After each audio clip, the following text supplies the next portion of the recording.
Hola, ¿qué tal? Soy Lucía Varillas y estoy conversando con Enfoque Derechos sobre el anteproyecto del nuevo Código de Trabajo.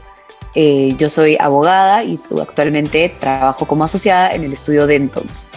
De manera general, creo que este Código de Trabajo es un muy buen intento de consolidar todas las normas que existen sobre el derecho laboral. Lo cierto es que hoy contamos con muchas normas que están sumamente dispersas y este esfuerzo por consolidar las normas, que es un esfuerzo grande, es complicado lograr juntar todas las normas en un solo documento, en este caso en un solo código. Es algo realmente importante y creo que nos va a servir a todos, a tanto trabajadores como empleadores y abogados que hacemos uso de estas normas todos los días, eh, para ordenarnos y para no tener que recurrir a múltiples normas, sino que podamos referirnos a un único texto, como sucede en el caso del Código Civil y el Código Penal.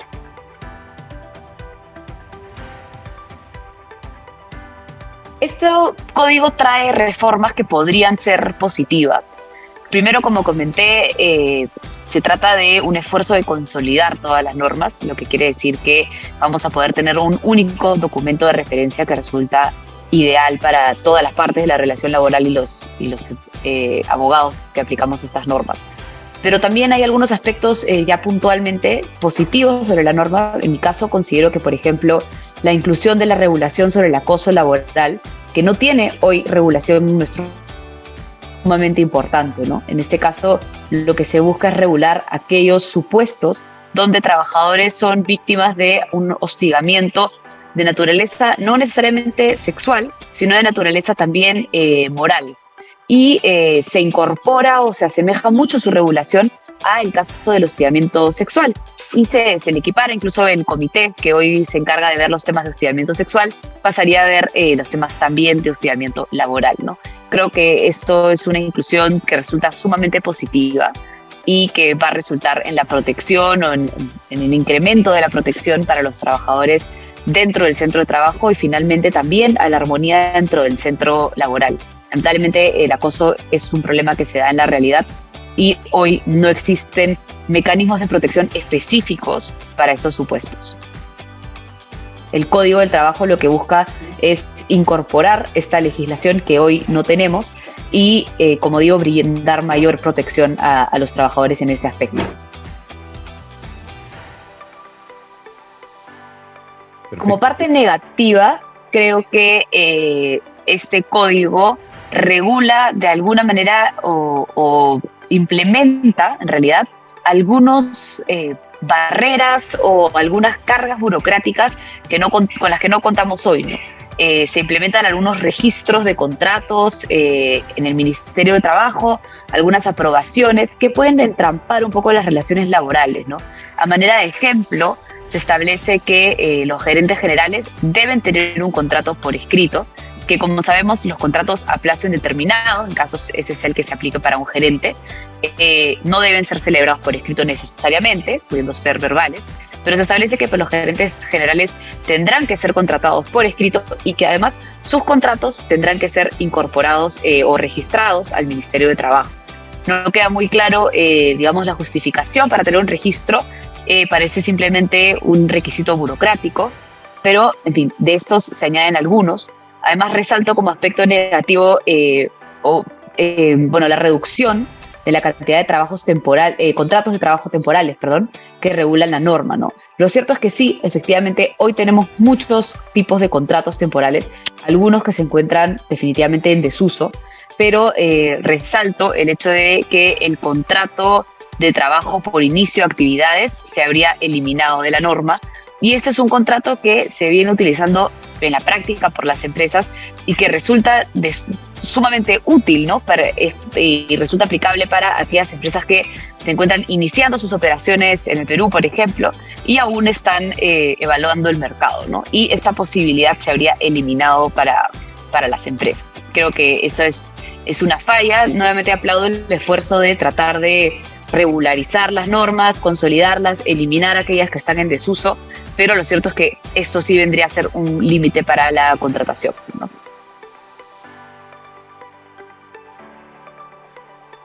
A ver, este código o anteproyecto de código de trabajo incorpora las modificaciones del Decreto Supremo 001-2022-TR que regulan un nuevo concepto que no tenía regulación hasta ahora, que es el concepto del núcleo del negocio.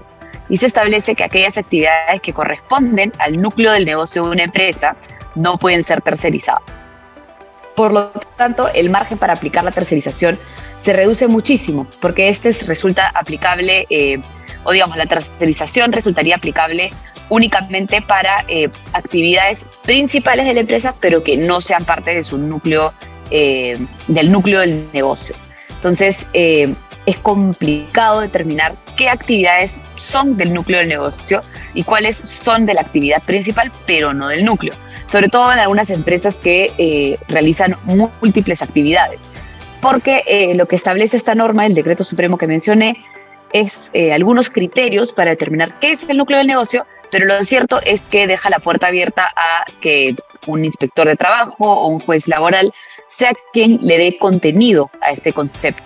Y mientras no tengamos una respuesta judicial o administrativa al respecto, este concepto resulta bastante ambiguo y se presta para algunas arbitrariedades, ¿no?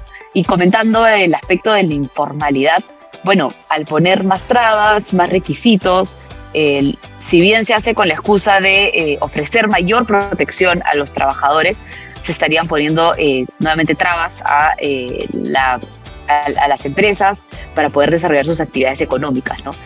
Sobre todo sucede en el sector minero, que se trabaja muchísimo con empresas tercerizadoras, que estas no van a poder prestar sus servicios, ¿no? Lo que las va a llevar finalmente tal vez a la quiebra, a cerrar, a reducir sus operaciones, y eso va a tener un impacto directo en las personas que están hoy contratadas y probablemente suponga su desvinculación, ¿no?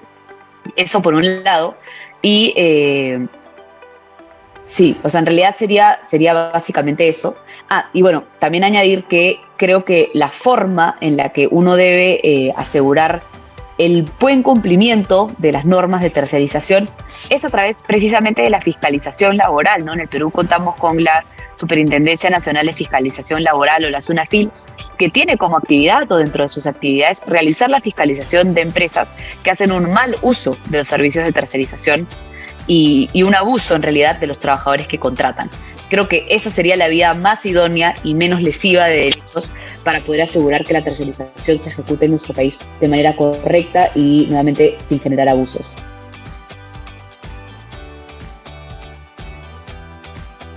En el Perú tenemos una indemnización por despido arbitrario que está tasada, se establece en la norma y equivale a 1.5 remuneraciones mensuales por año de servicios en el caso de trabajadores a plazo indeterminado, es decir, que no tengan un contrato con un plazo fijo. Y estas personas se les puede pagar esa indemnización con un tope de 12 sueldos, que haciendo el cálculo a partir de la fórmula que indiqué, nos da que un trabajador que ya tiene 8 años o más en la empresa va a continuar recibiendo la misma indemnización, ya sea que lo voten en el año 8, 9, 10 o cualquier año en adelante, ¿no? Lo que prevé este anteproyecto de código de trabajo es eliminar el tope, ¿no? Y que se calcule de la misma manera, 1.5 remuneraciones mensuales por año, por todos los años de servicio, no sé si son 20 años de servicios, 30 años de servicio, los que fuesen.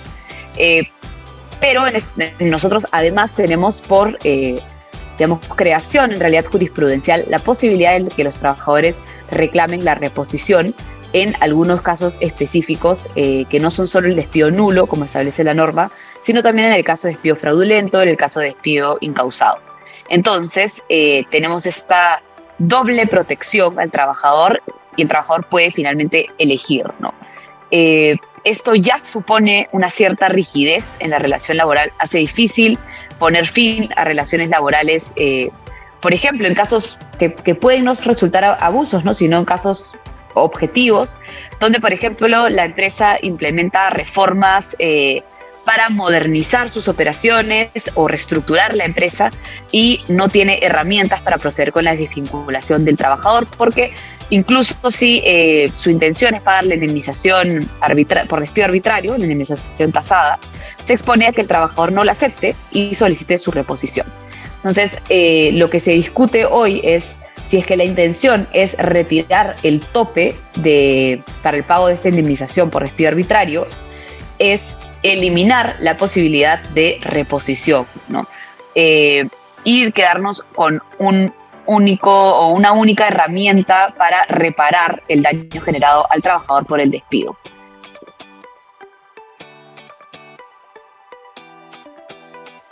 El aspecto sindical en realidad no es mi especialidad, pero lo cierto es que la norma se enfoca muchísimo en permitir la generación de más sindicatos en nuestro país. Digamos, como principio, hoy los sindicatos se forman con empresas que tienen 20 o más trabajadores. Ese número se estaría reduciendo a 10. Y lo que se pretende es fomentar la creación de sindicatos y que estos tengan, digamos, más poder frente a la empresa, ¿no?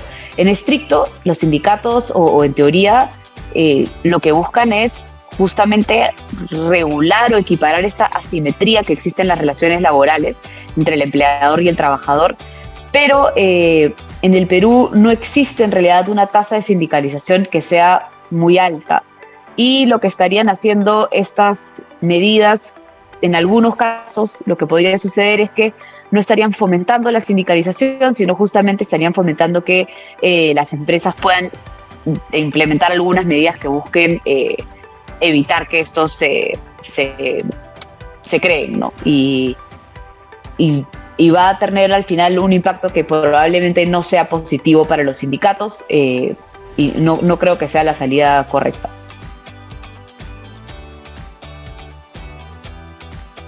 Bueno, para terminar, me parece que, como dije al inicio, la idea de tener un código del trabajo es un esfuerzo muy grande, es un esfuerzo muy importante, y creo que es un documento que deberíamos tener, ¿no? Creo que así como funciona en el sistema civil, en el sistema penal, el derecho laboral merece tener un documento que consolide toda la regulación y que sea sencillo tanto para trabajadores como para empresas encontrar la regulación pertinente y poder aplicarla de manera correcta. Por ese lado me parece, como digo, un esfuerzo importante, me parece un esfuerzo que debemos impulsar, ¿no? Pero sí creo que se estarían incorporando algunas medidas que podrían tener un impacto en este intento que tiene el Estado de hace ya muchos años por formalizar a los trabajadores y por asegurar la formalización de las empresas en nuestro país. Se establecen algunas medidas que suponen el incremento de la burocracia, algunos requisitos que hoy no existen, se estarían añadiendo, y esto podría nuevamente generar o tener un impacto en la posibilidad de que las empresas se formalicen. Yo los invito a seguir el contenido de Enfoque Derecho para encontrar esta y más información jurídica relevante, explicada de forma sencilla para todos ustedes.